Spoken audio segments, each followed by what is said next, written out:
person a president could rely on most takes center stage. Mike Pence. In this election, it's not so much whether America will be more conservative or more liberal, more Republican or more Democrat. Hello guys, manonood tayo ng debate. Leaves us adrift. The incompetence makes us feel afraid. The callousness Manonood tayo ng debate ng Vice President. We can do better. Incoming and outcoming. Live from the University of Utah in Salt Lake City. Kung sino magiging Vice President, kung sino bang matalino sa kanilang dalawa, kung ano yung i-offer nila sa tao. Okay. Bye. That is the scene at the University of Utah in Salt Lake City, where Vice President Mike Pence, Senator Kamala Harris are going to take a stage retrofitted with plexiglass shields to protect against COVID. Everyone not on stage will be wearing a mask. The moderator, you see her there, Susan Page, will direct 9-10 minutes segments on topics of her choosing. Only she knows what they are. And despite what happened in last week's debate, no new rules have been put in place to keep things in order. Our correspondents Mary Bruce and Rachel Scott are inside the hall, and Mary, the Biden campaign insisted on these new COVID protections. We can expect that Senator Harris, a former prosecutor, is going to put Mike Pence's record as head of the coronavirus task force on the stand. We heard that from her chief of staff just moments ago. George, Kamala Harris's goal here tonight is to put Mike Pence, the head of the coronavirus task force, on defense. She is known for those fierce cross-examinations, those feisty exchanges during congressional hearings. And tonight she's going to try to argue the case that this administration is failing the American people in responding to this crisis. I'm told not to expect her to spend a lot of time fact-checking. Aides say her aim here is not to eviscerate Mike Pence, but to instead speak directly to the American people about how a Biden-Harris White House would be leading differently in this moment. This is a national stage like she has never been on before, and tonight she is going to be making history here. The first black woman, the first Indian American to ever debate for vice president. Regardless of politics, George, this is a huge moment for women, especially for young girls across this country. And we will see how she plays on that tonight. Rachel Scott, let me bring you in as well. Mike Pence has done this before 4 years ago against Tim Kaine, did pretty well 4 years ago, has a very different job tonight. The fact of the matter is, George, this is not 2016, and right now the country is up against an unprecedented pandemic. And Vice President Mike Pence is the head of the coronavirus task force, so he will be put on defense tonight. He will have to defend the administration's handling of this pandemic. I'm told that he will largely focus on recovery, talk about jobs, talk about the economy bouncing back. But the reality here is that 26 million Americans are out of a job, and he will be facing some tough questions on that front, George. Right, and the president has gone back and forth on the stimulus, the economic relief package over the last 24 hours. That is the stage right there. Moderator Susan Page will be speaking in just a few moments, outlining her goals for the debate, talking about the rules that she will be laying out as well. Everyone else in that hall wearing a mask tonight, unlike what we saw in Cleveland last week. Here's Susan Page. Good evening. From the University of Utah in Salt Lake City, welcome to the first and only Vice Presidential Debate of 2020, sponsored by the Nonpartisan Commission on Presidential Debates.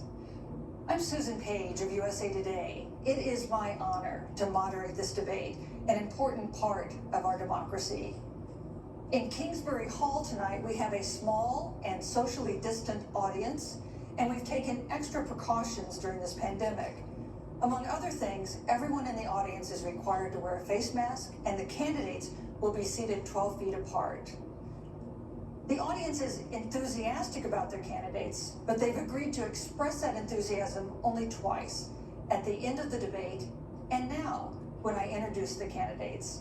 Please welcome California Senator Kamala Harris and Vice President Mike Pence.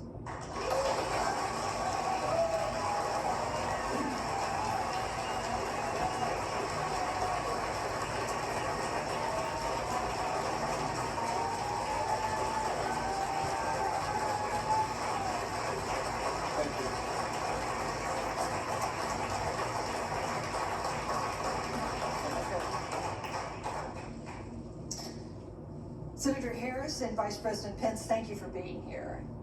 We're meeting as President Trump and the First Lady continue to undergo treatment in Washington after testing positive for COVID-19.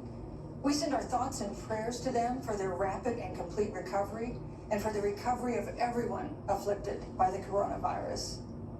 The two campaigns and the Commission on Presidential Debates have agreed to the ground rules for tonight. I'm here to enforce them on behalf of the millions of Americans who are watching.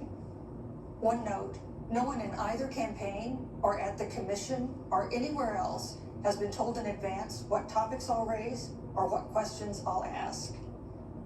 This 90-minute debate will be divided into 9 segments of about 10 minutes each. I'll begin a segment by posing a question to each of you, sometimes the same question, sometimes a different question on the same topic. You will then have 2 minutes to answer without interruption by me or the other candidate. Then we'll take 6 minutes or so to discuss the issue. At that point, although there will always be more to say, we'll move on to the next topic. We want a debate that is lively, but Americans also deserve a discussion that is civil. These are tumultuous times, but we can and will have a respectful exchange about the big issues facing our nation. Let's begin with the ongoing pandemic that has cost our country so much. Senator Harris, the coronavirus is not under control. Over the past week, Johns Hopkins reports that 39 states have had more COVID cases over the past 7 days than in the week before. 9 states have set new records. Even if a vaccine is released soon, the next administration will face hard choices. What would a Biden administration do in January and February that a Trump administration wouldn't do? Would you impose new lockdowns for businesses and schools and hotspots? A federal mandate to wear masks? You have 2 minutes to respond without interruption. Thank you, Susan. Well, the American people have witnessed what is the greatest failure of any presidential administration in the history of our country. And here are the facts. 210,000 dead people in our country in just the last several months. Over 7 million people who have contracted this disease. 1 in 5 businesses closed. We're looking at frontline workers who have been treated like sacrificial workers. We are looking at over 30 million people who in the last several months had to file for unemployment. And here's the thing. On January 28th, the Vice President and the President were informed about the nature of this pandemic. They were informed that it's lethal in consequence, that it is airborne, that it will affect young people, and that it would be contracted because it is airborne. And they knew what was happening and they didn't tell you. Can you imagine if you knew on January 28th, as opposed to March 13th, what they knew, what you might have done to prepare? They knew and they covered it up. The president said it was a hoax. They minimized the seriousness of it. The president said, you're on one side of his ledger if you wear a mask, you're on the other side of his ledger if you don't. And in spite of all of that, today they still don't have a plan. They still don't have a plan. Well, Joe Biden does. And our plan is about what we need to do around a national strategy for contact tracing, for testing, for administration of the vaccine, and making sure that it will be free for all. That is the plan that Joe Biden has and that I have, knowing that we have to get a hold of what has been going on, and we need to save our country. And Joe Biden is the best leader to do that, and frankly, this administration has forfeited their right to re-election based on this. Thank you, Senator Harris. Vice President Pence, more than 210,000 Americans have died of COVID-19 since February. The U.S. death toll as a percentage of our population is higher than that of almost every other wealthy nation on earth. For instance, our death rate is 2.5 times that of Canada next door. You head the administration's coronavirus task force. Why is the U.S. death toll as a percentage of our population higher than that of almost every other wealthy country? And you have 2 minutes to respond without interruption. Susan, thank you. And I want to thank the Commission and the University of Utah for hosting this event. And Senator Harris, it's a privilege to be on the stage with you. And our nation's gone through a very challenging time this year.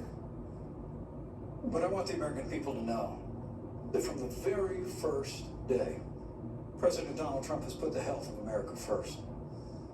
Before there were more than 5 cases in the United States, all people who had returned from China, President Donald Trump did what no other American president had ever done, and that was he suspended all travel from China, the second largest economy in the world. Now, Senator Joe Biden opposed that decision. He said it was xenophobic and hysterical. But I can tell you, having led the White House Coronavirus Task Force, that decision alone by President Trump bought us invaluable time to stand up the greatest national mobilization since World War II. And I believe it saved hundreds of thousands of American lives. Because with that time, we were able to reinvent testing. More than 115 million tests have been done to date. We were able to see to the delivery of billions of supplies so our doctors and nurses had the resources and support they needed. And we began, really, before the month of February was out, to develop a vaccine and to develop medicines and therapeutics that have been saving lives all along the way. And under President Trump's leadership, Operation Warp Speed, we believe we'll have literally tens of millions of doses of a vaccine before the end of this year. The reality is, when you look at the Biden plan, it reads an awful lot like what President Trump and I and our task force have been doing every step of the way. I mean, quite frankly, when I look at their plan that talks about advancing